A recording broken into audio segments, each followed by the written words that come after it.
okay? And I'll put this in the module, or I'll put a link to it in the module.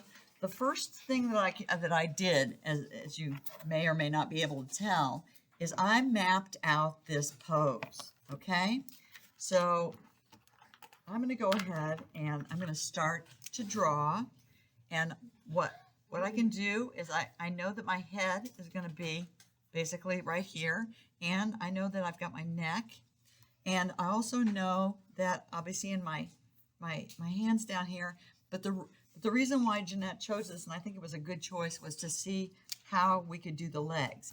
We know that this right leg here, I'm going to take this right leg here, or left leg here on my left, is going to be the one that's the weight-bearing leg, and it's really easy to see with this kind of boxy proportions and stuff like that. And especially, it's great to see that happening because they have these slit pockets here that tell you exactly which way that hip is going.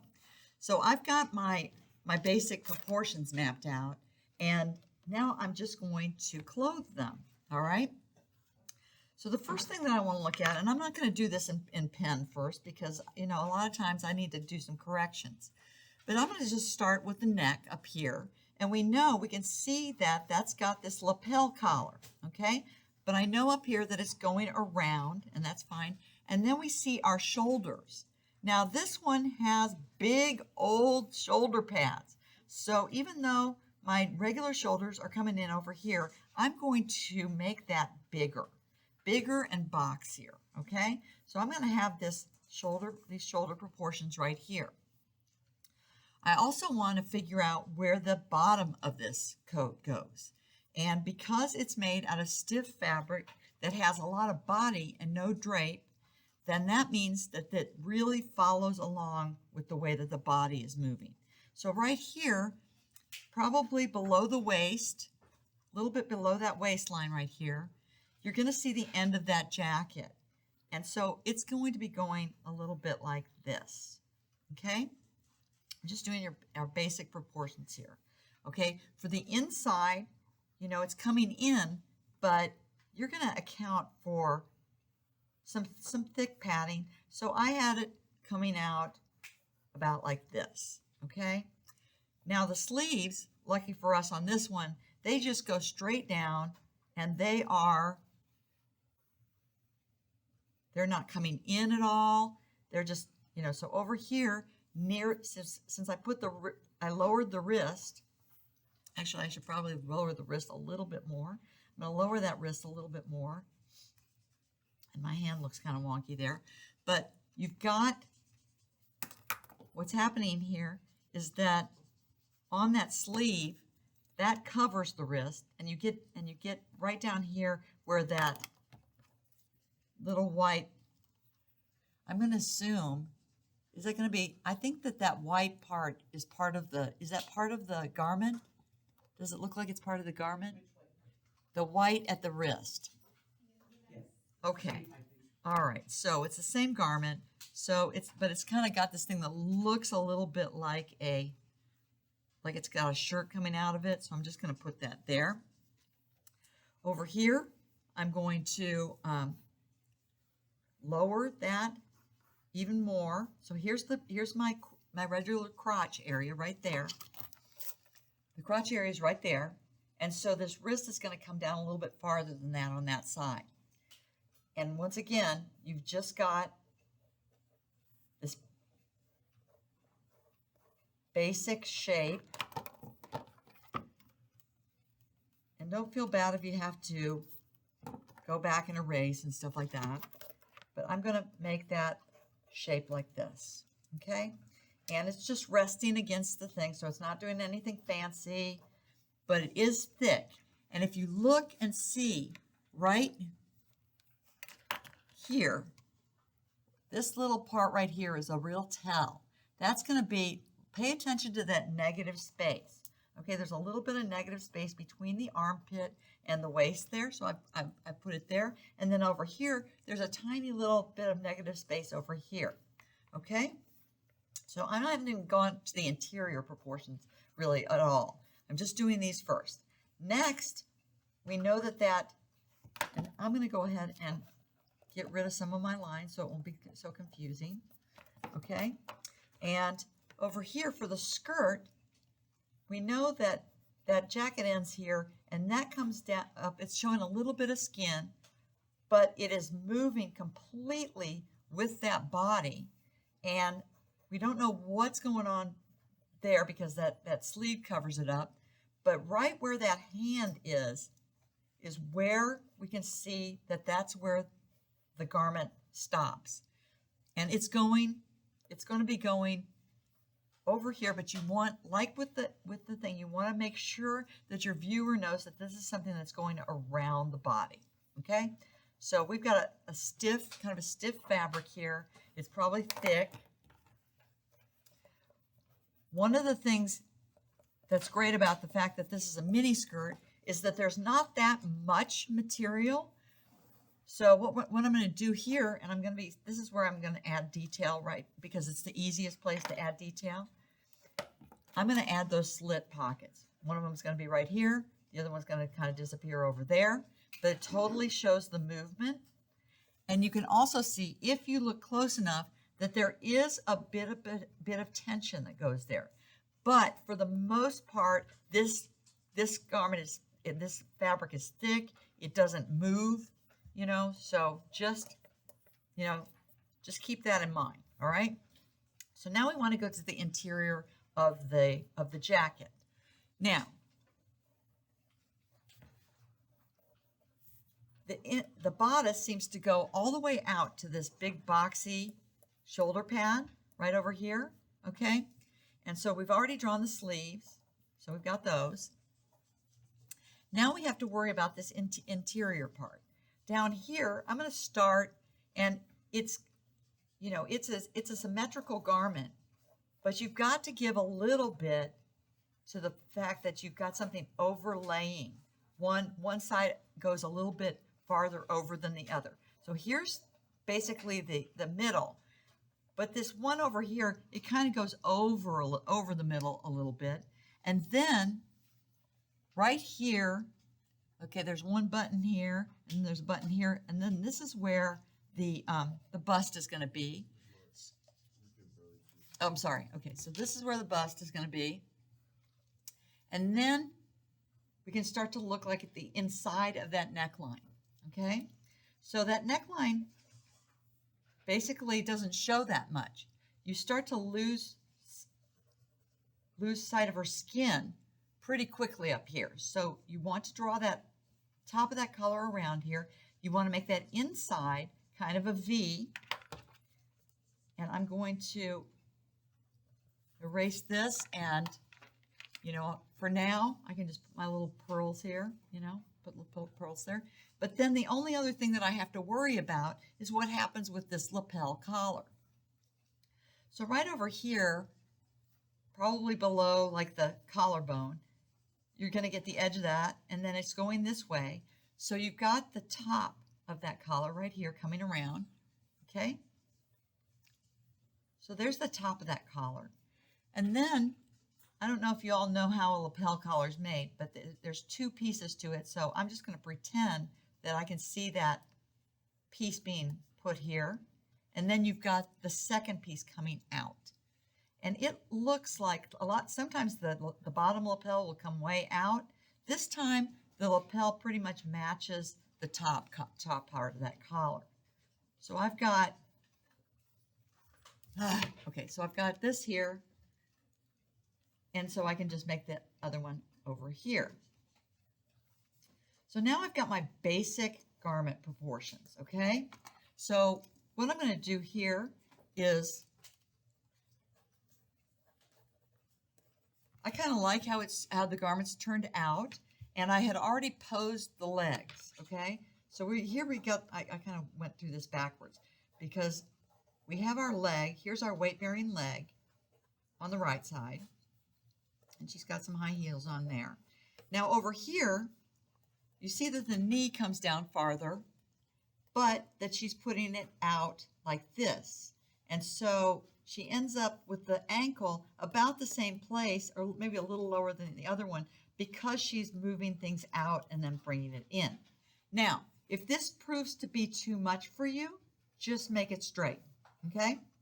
But I basically got that. So what I'm going to do is I'm going to pause the recording, and then I'm going to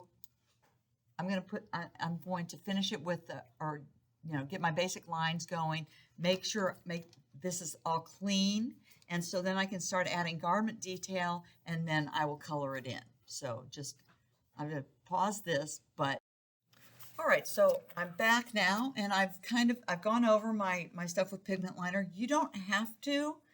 It's just that if you start to use pencil and then go over it with the marker, it's going to smear.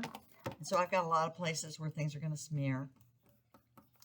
So, I'm trying to get rid of that. One thing that I want to talk about a little bit is I've used kind of a thick pigment liner here, and I'm looking for my other pigment liner. So anyway, I'm going to use this fat one, but I'm going to use the thin edges. But there are a couple of things that I need. There's just one thing that I really need to do, and I need to go ahead and make an outline of this lapel. Okay, that's one of the features on it that's kind of interesting. It's white, and I've kind of not made enough room for it, so I'm just going to add a little bit there. So we've got it there, and I'm just going to outline this one over here. Okay, so here. Now all I really need to do, first of all, I'm going to, oh please, somebody, I need a skin tone marker. All right, so I'm going to need, hopefully this is not going to be a weird skin tone marker, okay? All right, no, okay. So I'm just going to go ahead and I'm going to add skin tone to her real quick, to everything that's showing.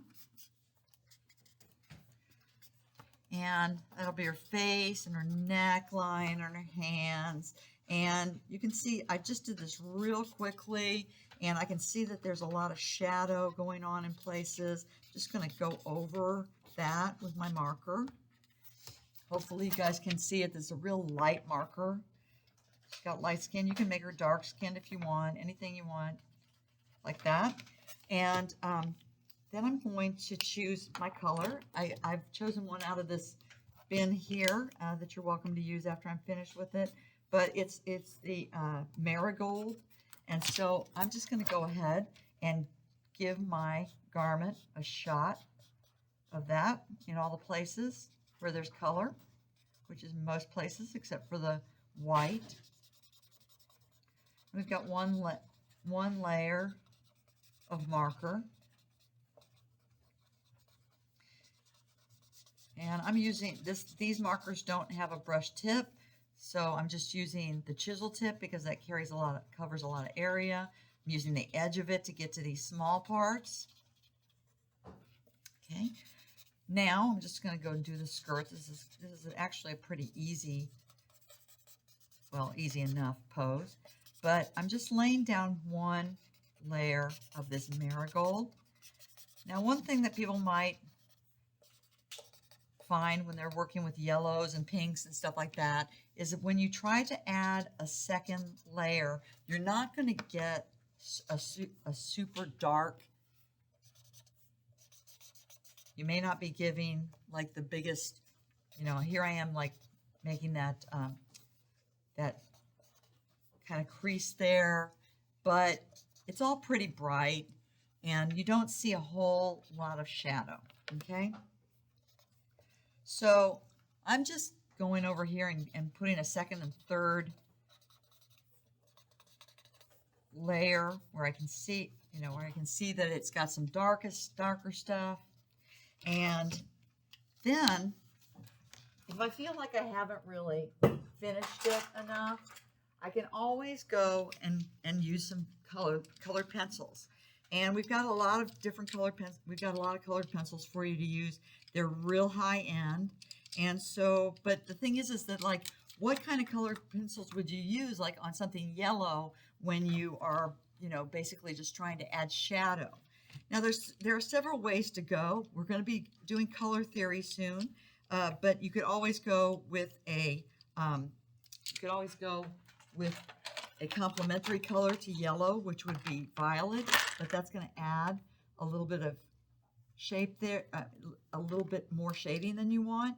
You could also add orange, a little bit of orange. That's going to give intensity, but it's not going to darken the shadows very much at all. So one thing that you can do, and I wouldn't use black or brown because then you're going to end up kind of dulling things down. So this here is, this is a Venetian red, and I'm just going to put a little bit of that underneath some of the things here at the shadow. And I don't really need a whole lot because this garment doesn't really show that any shadows going on now, does it? It's not really that bad. So over here where she's bending, I've got a little bit of Venetian red over here at the armpit. There's a little bit of a place where there's, you know, there's so much, that fabric's thick and it's a big, kind of a big sleeve. So you can see that there's a little bit of folding in of the fabric on that arm. I'm also going to put a little bit over here. And then, you know, I'm just going to finish up by, you know, accentuating my skin tone under the neck, cheekbones. Going to go back here and take a look at these legs and really get the shadow going here. So I'm really going in with a third layer and giving her some good, nice shadows on these long, skinny, weird looking legs of hers. She is skinny. That girl is skinny. So if I want to really accentuate stuff, then I can go back into my colored pencils, and this is a burnt sienna colored pencil, and I'm just adding more shadow underneath.